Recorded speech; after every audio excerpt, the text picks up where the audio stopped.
Et surtout, j'ai envie de dire, l'incrémentalité permet de calibrer les autres modèles, que ce soit l'attribution ou le MMM, permet de vraiment de comprendre en fait quel est le rapport entre de la contribution, de l'attribution et de l'incrémentalité, et voire permet de calibrer les modèles, puisque ça, pour le coup, l'incrémentalité, c'est pas quelque chose qu'on peut faire tourner tous les jours et avoir une granularité extrêmement fine. Voilà. Hop.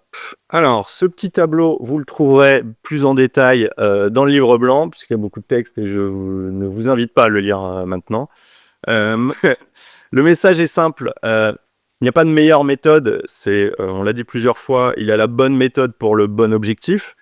Vous devez optimiser vos enchères ou vos créas au jour le jour. Donc, on va faire plutôt de l'attribution. Typiquement, juste savoir si un bouton bleu ou un bouton rouge clique plus. Effectivement, on n'a pas besoin de MMM. Et si vous devez valider l'impact réel d'un nouveau levier marketing ou d'une innovation, on va faire plutôt un test d'incrémentalité pour voir quelle est la vraie valeur ajoutée. Et enfin, pour arbitrer un budget annuel, on va plutôt faire du MMM pour avoir une vue stratégique et haut niveau.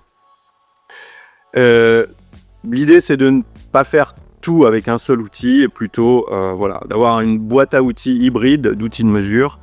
Et ce tableau, évidemment, est détaillé dans le livre blanc. Et téléchargez-le, comme ça, ce sera un peu votre anti-sèche pour 2026 et vous aurez beaucoup de connaissances.